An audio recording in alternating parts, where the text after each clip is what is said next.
Hi there, thrifty friends. Welcome back to Abby Thrifts. If this is your first time on my channel, my name is Abby and I am a part-time reseller on Poshmark, eBay, and sometimes Facebook Marketplace, but I never mention it for some reason. But that is actually the topic for today's video, is my experience with selling on Facebook Marketplace. But before we get into that, I just want to say I hope you guys are all having an amazing day today. I know sometimes it can be hard to make it through the week no matter what you're doing, no matter what your schedule is or what you're going through, but you've got this, you are gonna make it. Myself, I actually just drove home from work and thought I would shoot a video for you guys, but on my way home, I was looking at the thermometer on my car and it read 100 degrees outside. And it's that type of temperature where if you're wearing glasses, the moment you step out of the car, your glasses fog up and you're blind for at least like 3 minutes. So all my glasses wearing people out there, all my blind people, you completely have to know what I'm talking about. Anyways, other than the weather, things have been going really, really well. And truthfully, I've been having a difficult time with posting videos, and it hasn't been because I don't want to post videos, it's because I have all these ideas and I end up shooting the video and I hate it. I've shot at least 3 videos the past 2 weeks since the last one that I posted, and I've hated all 3 of them. And I kind of just want to be real with you guys and let you know that I have a lot of ideas for content, but the moment that I start recording them, I hate them, either for the lighting, the time of the day that I did it. I don't even know.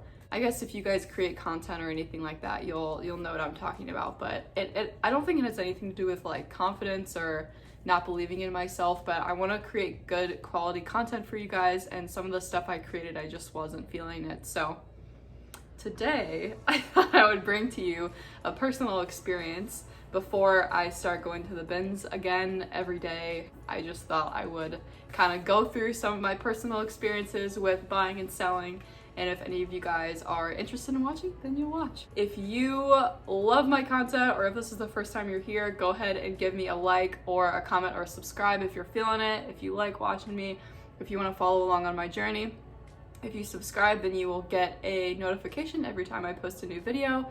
And hopefully, I always say this, but hopefully my goal is to eventually start posting once a week, once I get my crap together. But if you guys feel me on that, then cheers with my orange juice. Anyways, so today's video is about my experience with selling on Facebook Marketplace. So I'm just gonna start from the very beginning.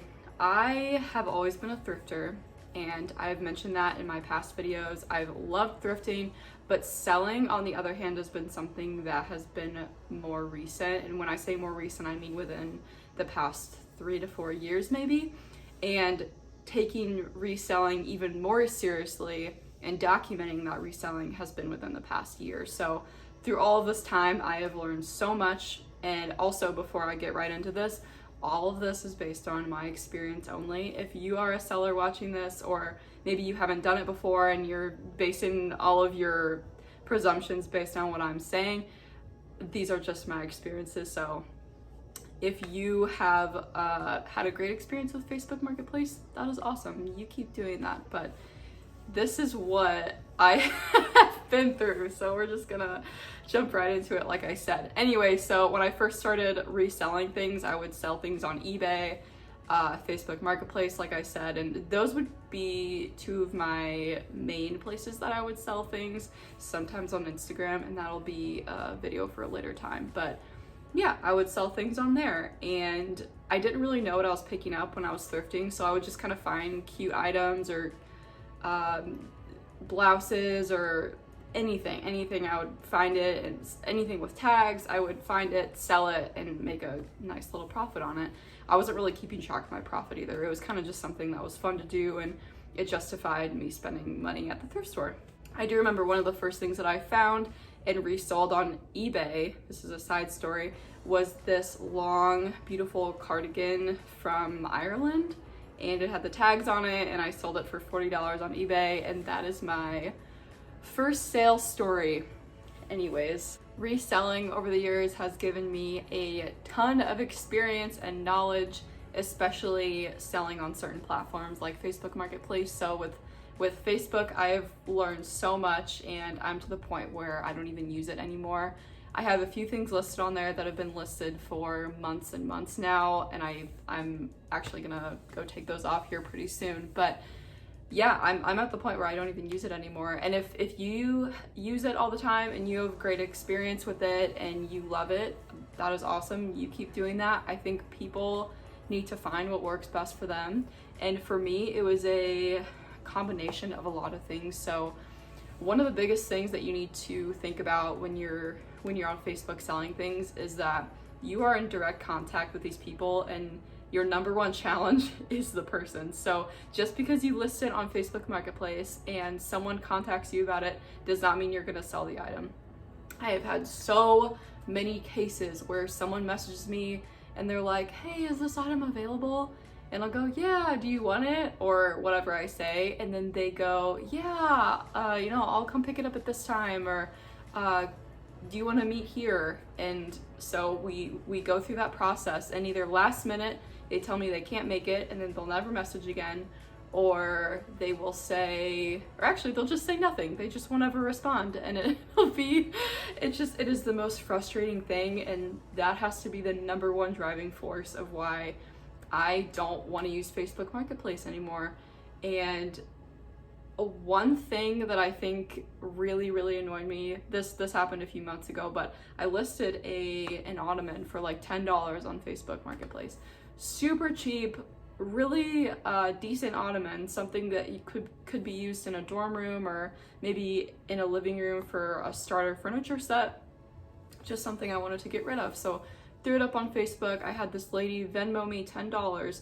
You would think that would be the end of the sale, but she never picked it up. So 3 months went by and she was like, hey, do you still have the ottoman? I was like, girl, what? No, I don't have the ottoman.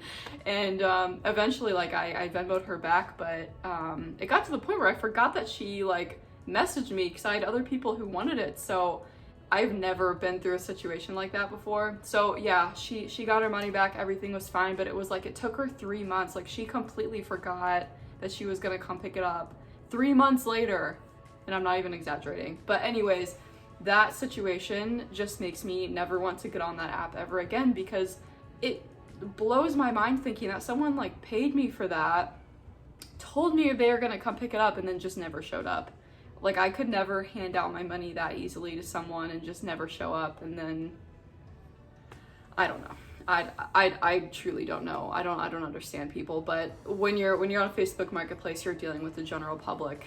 I have had a few good experiences on Facebook, and the only good experiences I've had were through the shipping option, and the only bad experiences have been through the local pickup option. The other thing you have to remember when you're posting things on Facebook Marketplace to sell is that eventually, if someone does buy that item, they are either going to have to come pick it up at your house or apartment or wherever you live. You're either going to have to meet them, which I think is equally as creepy, or you drop it off at their house and they never really opt for that option. But yeah, so all three of those options are really the only things you could do if you're selling something locally. And it never really bothered me in my hometown because I knew everyone, and it felt like a safe environment, and no one in a small town is really gonna try to hunt you down and be weird. I could be wrong about that, but in my hometown I did not feel that way. But here in St. Louis, I've only been here for about almost a year and a half now, and I don't know the city as well. There are a bunch of weird people everywhere you go, not just here in St. Louis, but all over the world. There's weird people exist everywhere. So sometimes I feel really uncomfortable with giving out my address, and there are some times that I've really regretted doing that, and nothing's ever happened. No one has ever showed up, but most of the time I'll just leave the item on the porch and go leave the money in the mailbox, and they'll come by and pick it up. And those transactions are normally really smooth. But when you're selling on Facebook, just be very careful of who you give your address to. And if you're feeling weird vibes from someone, like a weird guy, if you're a girl and someone's messaging you weird things and they're just trying to get your information, just be very conscious of who you're talking to, what they're saying, and if they're actually interested in your item. I've never had something like that happen to me, but yeah, just be very careful when you're selling on that platform. And if you have items that you are selling, maybe and using the shipping option, I would opt for that if you feel uncomfortable with local things. But yeah, the only reason I would do that is just to make money fast. And a few months ago, I think back in March or April, I think I made about $80 to $100 just selling random things around my house. But that does come with a cost, because you have all these people who know where you live and you're dealing with stupid people on Facebook Marketplace. So unless you're being a good Samaritan and giving something away for free and just kind of putting it out on the curb, or I don't know, I'm sure there's other things out there and reasons why people would put stuff out on Facebook Marketplace. But if you're a seller who's ever sold on Facebook and you're watching this, let me know about your experience down below in the comments. And maybe if you've never sold on Facebook before, let me know about what you think about this video and maybe what your concerns are. Maybe I can talk to you about it. But yeah, as I just explained, I probably won't be using it very often. That is the reason I really love Poshmark, because you just send it away, and if they don't like the item, they can open a case about it. But yeah, it's done. You package it up and you send it away, and that is one of the best things about shipping. So I think I might just stick with shipping platforms from now on. But anyways, this was a little bit of a short video today, but thank you guys so much for watching. Let me know what you think in the comments below. If you've ever sold on Facebook, like I said, let me know what you think about that. And yeah, thank you guys for watching today, and I will see you in the next video. Bye.